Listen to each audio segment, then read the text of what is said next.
Hello everyone, welcome back to my channel.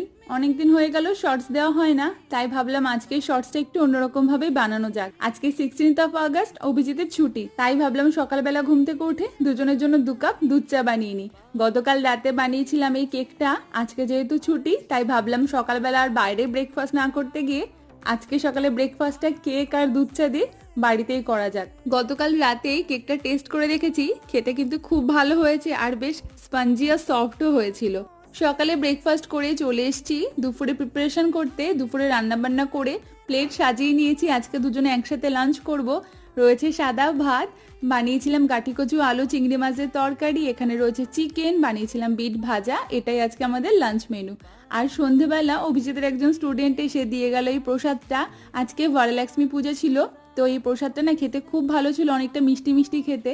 তো যাই হোক, আজকে এটা খেতে খেতেই শেষ করলাম আজকে শর্টসটা। পরের শর্টসে দেখা হচ্ছে।